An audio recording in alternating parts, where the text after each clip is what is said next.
한국이면 딱 1분이면 될 것을. 한국에 가더니 너 왜 이렇게 성격이 급해졌어? 이렇게 있을 거면 다시 한국으로 가버려. 스위스의 한 가정의 딸이 한국에서 주재원으로 일하다가 스위스로 돌아왔는데요. 딸과 엄마가 서로 다투고 있습니다. 이 가족들은 무슨 일이 있었던 걸까요? 오늘의 이야기 시작합니다. 안녕하세요. 저는 스위스 취리히의 금융회사에서 리스크 애널리스트로 일하고 있는 엘레나입니다. 한국에서의 5년 생활을 마치고 스위스로 돌아온 지금 제 마음은 여전히 서울에 머물러 있는 것 같습니다. 오랫동안 그리워하던 고향 취리히의 알프스 설산과 아름다운 호수를 보며 행복해하는 것도 잠시 일상의 순간순간이 낯설게 다가오는 요즘입니다. 귀국 비행기 안에서 저는 설렘과 기대로 가득했어요. 가족들을 다시 만난다는 기쁨, 익숙한 고향의 풍경을 다시 마주할 수 있다는 행복감으로 마음이 부풀었죠. 하지만 현실은 제 상상과 많이 달랐습니다. 스위스의 일상이 이토록 더디고 불편하다는 것을 미처 깨닫지 못했던 걸까요? 한국에서의 편리하고 빠른 삶이 제 기준이 되어버린 걸지도 모르겠어요. 스위스 취리히 공항에 도착했을 때부터 시작된 일이었습니다. 수화물을 찾는 데만 40분이 걸렸고 택시 승강장은 질서 없이 뒤엉켜 있었죠. 한국에서라면 상상도 할 수 없는 일이었어요. 집으로 돌아오는 길에 마주한 도시의 모습도 낯설게 다가왔습니다. 늦은 밤 텅 빈 거리, 문을 닫은 상점들, 그리고 한국의 편의점 하나 찾아볼 수 없는 동네를 보며 이상한 향수병이 밀려왔어요. 가장 큰 시련은 일상적인 행정 업무를 처리할 때였습니다. 도서관 카드 하나 발급받으려는데 여권, 거주 등록증, 급여 명세서, 집 계약서까지 무려 신분증 4가지를 요구하더군요. 한국에서는 스마트폰의 간단한 본인 인증으로 모든 것이 해결되었는데 이런 아날로그적인 절차에 당황스러웠습니다. 은행 업무는 더 심각했어요. 한국에서는 카카오뱅크 앱으로 즉시 계좌 개설이 가능했지만 스위스에서는 은행 방문 예약부터 시작해 2차례나 지점을 방문해야 했습니다. 계좌 개설에만 꼬박 일주일이 걸렸죠. 식당에서도 현금이나 카드만 받는다며 모바일 결제를 거절하는 모습에 한숨이 나왔어요. 이런 제 모습을 보며 부모님은 오히려 제가 한국에 너무 물들었다며 비판하셨습니다. 엘레나, 내가 너무 성급해졌구나. 개인정보 보호를 위해 이런 절차들이 필요한 거야. 우리는 항상 이렇게 해왔고 이게 더 안전한 방식이잖니? 하지만 저는 한국에서 경험한 보안성과 편리성을 동시에 갖춘 디지털 시스템이 더 나은 방식이라고 확신했죠. 스위스의 이런 느린 행정 절차가 오히려 시민들의 시간과 비용을 낭비하는 것처럼 느껴졌습니다. 하지만 저는 이해할 수 없었습니다. 한국에서 경험한 효율적인 시스템과 따뜻한 공동체 문화가 자꾸 그리워졌어요. 깊은 밤 혼자 식사할 수 있는 식당도, 퇴근 후 동료들과 들를 수 있는 술집도, 그리고 무엇보다 언제나 활기 넘치던 도시의 에너지가 절실히 그립습니다. 이런 제 마음을 부모님께 설명하려 해도 그들은 단지 제가 한국에 사로잡혀 있다고만 생각하시죠. 부모님과의 갈등은 일상의 작은 순간들에서 시작되었습니다. 저녁 식사를 위해 근처 레스토랑에 갔을 때 아버지가 지갑에서 현금을 꺼내시는 모습을 보며 자연스럽게 한국의 이야기를 꺼냈어요. 한국에서는 지갑이 필요 없었던 일상을 설명하며 QR코드 하나로 모든 게 해결되는 편리함을 말씀드렸죠. 어머니는 걱정스러운 표정으로 전자결제의 위험성과 개인정보 노출 문제를 언급하셨습니다. 저는 한국에 발달된 보안 시스템과 이중인증, 생체 인식 기술을 설명했어요. 하지만 부모님의 생각은 확고했죠. 그들은 디지털화된 결제 시스템이 결국 사생활 침해로 이어질 것이라 우려했고 제가 한국을 지나치게 이상적으로 보고 있다며 못마땅해 하셨습니다. 식당 구석의 낡은 신용카드 단말기를 보며 저는 한국의 모습이 떠올랐어요. 어떤 작은 가게든 최신 결제 시스템을 갖추고 있었고 손님들은 휴대폰 하나로 모든 걸 해결했습니다. 그런데 이곳 스위스의 현실은 달랐죠. 아직도 많은 가게들이 현금 거래만을 고집했고 카드 결제도 특정 금액 이상일 때만 가능했습니다. 식사 중에도 대화는 계속되었어요. 제가 한국의 배달 문화나 공공 와이파이 시스템을 언급할 때마다 부모님은 불편한 기색을 보이셨습니다. 엘레나, 그렇게 디지털화된 사회가 과연 건강한 걸까? 우리는 수백 년간 이렇게 살아왔고 이 방식도 나쁘지 않아. 부모님의 반응은 점점 날카로워졌습니다. 한국의 지하철 노선도를 보여드리며 대중교통의 편리함을 설명하자 아버지는 고개를 절레절레 젓기만 하셨어요. 어머니는 스위스의 자연과 전통을 강조하시며 지나친 도시화가 사람들의 정서에 해롭다고 말씀하셨죠. 특히 한국의 빠른 식사 문화를 언급했을 때는 심각한 논쟁으로 번졌습니다. 혼밥이라는 개념을 설명하자 부모님은 공동체가 무너지고 있다며 우려하셨어요. 스위스의 여유로운 식사 시간과 가족 문화야말로 지켜나가야 할 가치라고 하셨죠. 대화는 점점 평행선을 달렸고 서로의 입장 차이만 더욱 선명해졌습니다. 결국 저는 큰 결심을 하게 되었습니다. 부모님께 한국 방문을 제안했을 때 그들의 표정에서 거절의 기색이 역력했지만 저는 포기하지 않았어요. 매일 저녁 식사 시간마다 한국의 이야기를 조금씩 들려드렸습니다. 처음에는 한국의 안전한 치안을 말씀드렸죠. 새벽에도 혼자 귀가하는 여성들이 많고 길거리에서 휴대폰을 떨어뜨려도 누군가 찾아준다는 이야기에 어머니의 표정이 조금씩 누그러졌습니다. 아버지는 한국의 첨단 의료 시스템에 관심을 보이셨어요. 맞춤 치아를 제작하고 로봇 수술이 일상적으로 이루어진다는 설명에 깊은 흥미를 느끼시더군요. 결정적인 계기는 제가 보여드린 서울의 사진들이었습니다. 현대적인 빌딩 숲 사이로 고궁과 한옥이 조화롭게 어우러진 모습, 한강변의 야경, 골목골목 숨어있는 예술적인 카페들까지 전통과 현대가 완벽하게 균형을 이루는 도시의 모습에 부모님은 점차 마음을 열기 시작하셨어요. 결국 몇 주간의 설득 끝에 부모님은 한국 방문을 수락하셨습니다. 부모님의 동의를 얻어내기까지 쉽지 않았지만 그만큼 저의 진심이 전해졌다고 생각했죠. 인천공항에 도착한 순간부터 부모님의 표정이 달라지기 시작했어요. 인천공항에 도착한 순간 아버지는 마치 호기심 많은 아이처럼 이리저리 둘러보셨습니다. 수화물을 찾으러 가는 길에 안내 로봇이 다가와 영어로 인사를 건넸고 곧바로 독일어로 자연스럽게 전환되자 아버지의 눈이 휘둥그레졌어요. 이런 게 가능하단 말이야? 라는 표정으로 저를 바라보셨죠. 어머니는 입국장의 긴 줄을 보고 한숨을 쉬셨지만 제가 셀프 체크인 키오스크로 안내해드렸습니다. 얼굴 인식 한 번으로 모든 입국 절차가 완료되자 어머니는 믿을 수 없다는 듯 여권을 몇 번이나 확인하셨어요. 취리히 공항에서 항상 30분 이상 기다리던 입국 심사가 단 3분 만에 끝난 것이었죠. KTX로 이동하는 동안의 경험은 더욱 특별했습니다. 부산으로 향하는 열차 안에서 부모님은 창밖으로 스쳐 지나가는 도시와 농촌의 풍경에 푹 빠지셨어요. 해가 떠오르는 새벽녘, 논과 산이 어우러진 한국의 전원 풍경이 파노라마처럼 펼쳐졌죠. 스위스의 열차도 빠르다고 자부하셨던 아버지는 속도계가 300km를 가리키는 것을 보고 입을 다물지 못하셨습니다. 승무원이 다가와 아침 식사를 준비해드리겠다며 태블릿으로 주문을 받았는데 이 광경에 부모님은 또 한 번 놀라셨어요. 어머니는 흔들림 없이 커피를 마시며 스위스 열차와 비교하시더니 감탄을 금치 못하셨죠. 열차 안에서는 또 다른 즐거움이 기다리고 있었습니다. 좌석마다 설치된 전원 콘센트와 무료 와이파이로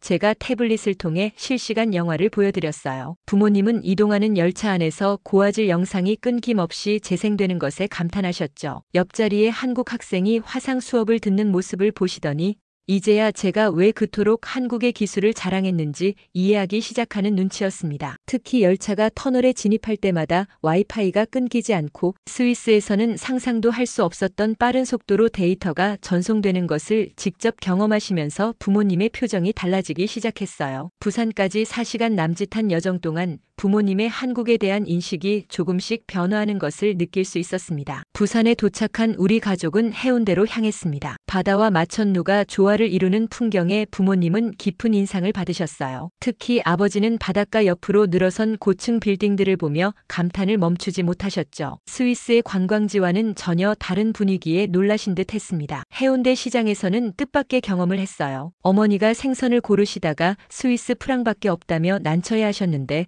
상인분이 손짓 발짓으로 소통하며 카드 결제기를 내밀어 주셨습니다. 시장 한복판에서도 첨단 결제가 가능한 것에 부모님은 또 한 번 놀라셨죠. 저녁에는 광안리 해변을 찾았습니다. 광안대교의 화려한 조명쇼를 보며 어머니는 이런 걸 보면 내가 왜 한국을 그리워하는지 이해가 된다고 말씀하셨어요. 다음 날 아침 일찍 서울로 돌아가는 KTX에 몸을 실으며 부모님의 한국에 대한 시선이 조금씩 변화하고 있음을 느낄 수 있었습니다. 서울로 돌아오는 길, 부모님은 이제 한국의 또 다른 모습을 기대하는 눈치셨어요. 특히 제가 자주 이야기했던 강남의 모습이 궁금하다고 하셨습니다. 지하철을 타고 이동하는 동안에도 놀라움의 연속이었죠. 스위스의 지하철은 오후 8시만 되어도 한산해지는데 밤 10시가 넘은 시간임에도 지하철은 활기가 넘쳤어요. 강남역에 도착해 지상으로 올라가는 에스컬레이터에서부터 부모님의 표정이 달라지기 시작했습니다. 수많은 네온 사인과 LED 전광판이 만들어내는 빛의 향연이 눈앞에 펼쳐졌죠. 특히 아버지는 지하철역 근처 대형 빌딩 벽면을 꽉 채운 초대형 스크린을 보며 연신 고개를 끄덕이셨어요. 어머니는 늦은 시간임에도 거리를 가득 메운 사람들의 활기찬 모습에 놀라워하셨습니다. 밤 11시가 넘었는데도 카페는 사람들로 북적였고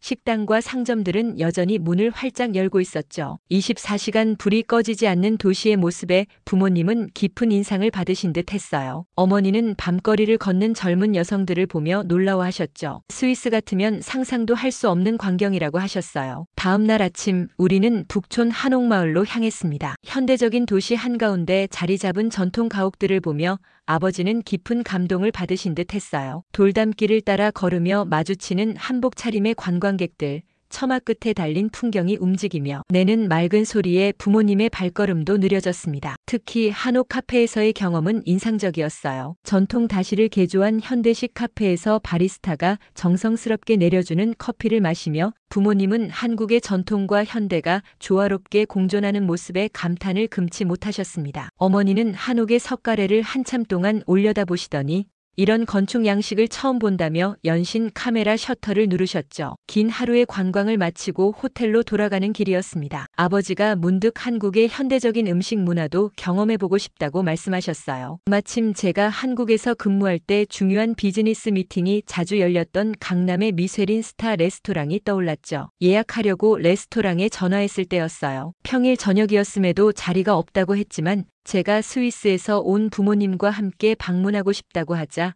지배인님이 특별히 자리를 마련해 주셨습니다. 스위스에서는 상상도 할 수 없는 일이었죠. 융통성 없는 예약 시스템에 늘 불만이었던 아버지도 이런 유연한 서비스에 감탄하셨어요. 레스토랑은 33층에 위치해 있었습니다. 한강과 서울의 야경이 한눈에 들어오는 창가 자리였죠. 부모님은 해가 저물며 하나둘 불빛이 켜지는 도시를 내려다보시며 탄성을 자아내셨어요. 그때 옆 테이블에서 익숙한 목소리가 들렸습니다. 알렉스였죠. 그는 스위스 본사에서 저와 같은 팀에서 일했던 동료였죠. 항상 자신의 유럽식 업무 방식이 최고라고 자부하던 그는 한국 발령을 받고 크게 실망했다고 들었어요. 2년 전 한국으로 발령받은 후에도 현지 적응을 거부하며 불만만 늘어놓는다는 소문이 있었죠. 처음에는 반가운 마음에 부모님께 소개했지만 그의 태도는 처음부터 불편했습니다. 알렉스는 한국에서의 생활을 폄하하기 시작했어요. 화려한 겉모습에 현혹되지 말라며 이 모든 발전이 피상적이라고 말했죠. 한국의 기술력이라는 게 결국 모방에 불과하지 않나요? 진정한 혁신은 스위스 같은 유럽에 있죠. 라며 거들먹거리는 모습에 얼굴이 화끈거렸습니다. 부모님은 불편한 표정으로 식사를 이어가셨어요. 알렉스가 한국의 교통 시스템을 비웃으며 스위스의 철도 시스템이 세계 최고라고 주장할 때도 부모님은 조용히 듣고만 계셨죠. 하지만 그들의 눈빛에서 알 수 있었어요. 부산에서 서울까지 단 몇 시간 만에 달려온 KTX의 경험이 여전히 생생한 기억으로 남아있다는 것을. 식사가 끝나갈 무렵 알렉스는 카드를 꺼내며 여기는 애플페이도 안 되니까 이걸로 계산해야죠 라며 비꼬았습니다. 하지만 그때 옆 테이블의 한국인 손님이 시계를 단말기에 터치하며 결제를 마치는 모습을 보고 알렉스의 표정이 굳어졌어요. 부모님은 그제야 입을 여셨습니다. 우리도 처음에는 몰랐단다. 하지만 한국은 우리가 생각한 것보다 훨씬 앞서 있더구나. 저녁 식사 후에 불편한 만남이 있었던 그날 밤 우리는 북촌의 한 한옥 스테이로 향했습니다. 현대식 호텔에서만 머물던 부모님께 한국의 전통 가옥을 경험하게 해드리고 싶었어요. 처음에는 바닥에서 자는 것을 걱정하시던 부모님이었지만 방에 들어서는 순간 달라지셨습니다. 겨울밤이었지만 방 안은 따뜻했어요. 아버지는 신기한 듯 맨발로 방바닥을 이리저리 걸어보셨습니다. 바닥에서 올라오는 이 따뜻함은 뭐지?